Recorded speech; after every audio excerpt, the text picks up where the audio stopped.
রৌমারীতে কুড়িগ্রাম ৪ আসনের সাবেক সংসদ সদস্য ও প্রাথমিক ও গণশিক্ষা প্রতিমন্ত্রী জাকির হোসেনের সাথে বর্তমান সংসদ সদস্য বিপ্লব হাসানের গ্রুপের মধ্যে দলীয় কোন্দল প্রকাশ্যে রূপ নিয়েছে।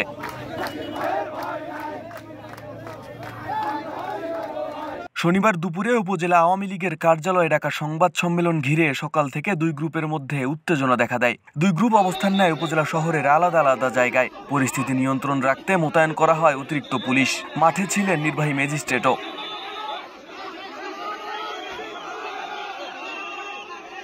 জানা গেছে, গত বৃহস্পতিবার দুপুরে কুড়িগ্রাম ৪ আসনের সাবেক সংসদ সদস্য ও রৌমারী উপজেলা আওয়ামী লীগের সভাপতি জাকির হোসেনের বিরুদ্ধে অবৈধভাবে সরকারি ও ব্যক্তি মালিকানাধীন জমি দখল সহ নানা অভিযোগ তুলে ধরে সংবাদ সম্মেলন করেন বর্তমান সংসদ সদস্য বিপ্লব হাসানের সমর্থকরা। এরই প্রতিবাদে শনিবার দুপুরে সংবাদ সম্মেলন ডাকেন সাবেক প্রতিমন্ত্রী জাকির হোসেন। সংবাদ সম্মেলনে সাবেক প্রতিমন্ত্রী তার বিরুদ্ধে ওঠা সব অভিযোগ অস্বীকার করেন।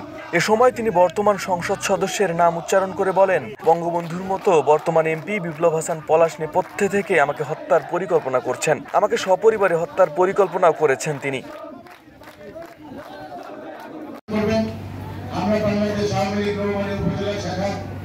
এবং সকল সহযোগী সংগঠনের নেতৃবৃন্দ, রৌমারী উপজেলা আওয়ামী লীগের সভাপতি, সাবেক এমপি, প্রতিমন্ত্রী, প্রাথমিক শিক্ষা মন্ত্রণালয়, তার বিরুদ্ধে ব্যক্তিগত স্বার্থ হাসিলের জন্য কতিপয় আইসিইউ জনবিচ্ছিন্ন নেতা যারা দলের সুবিধা নেয় এবং দলের কাজ করে না, সবসময় দলীয় লোকজনের সাথে অশুভ আচরণ, দুর্নীতি, লুটপাট, ঘর ও রিলিফের চাল বিক্রি করা, জনগণের সরকারি সুবিধার জন্য নেতা কর্মীদের টাকা মারা, তারপরে ঠিকাদারি করা, সবচেয়ে নিম্নমানের কাজ করা, মাদক ব্যবসা করা, ধাপ্পাবাজি করা, এমনকি পায়খানা যেতেছে কিছুদিন আগে, এটা দিয়েও নাকি তারা টাকা হাতিয়ে নেওয়া, ভূমিদস্যু কতিপয় জনবিচ্ছিন্ন সন্ত্রাসী নেতা। সাবেক এই প্রতিমন্ত্রী আরো বলেন, আমাকে রাজনৈতিকভাবে হত্যা করা হয়েছে, সামাজিকভাবেও। এখন আমাকে প্রাণে মেরে ফেলতে চান।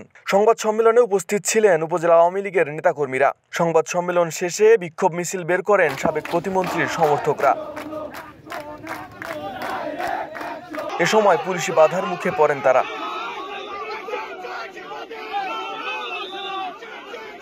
এদিকে কমিটি বিলুপ্ত চেয়ে বিক্ষোভ মিছিল ও মানববন্ধন করেছেন উপজেলা আওয়ামী লীগের একাংশ ও বর্তমান সংসদ সদস্য বিপ্লব হাসানের সমর্থকরা। এ নিয়ে দুপক্ষের মধ্যে উত্তেজনা দেখা দেয়, অবস্থান নেয় মুখোমুখি।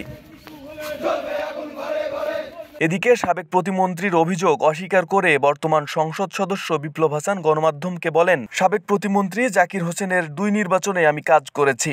আমার বিরুদ্ধে যে অভিযোগ করেছেন এ বিষয়ে কোনো মন্তব্য নেই, বলার ভাষাও নেই।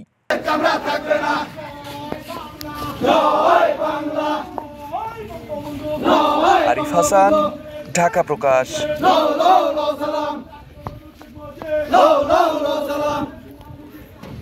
আমরা আছি রাজপথে।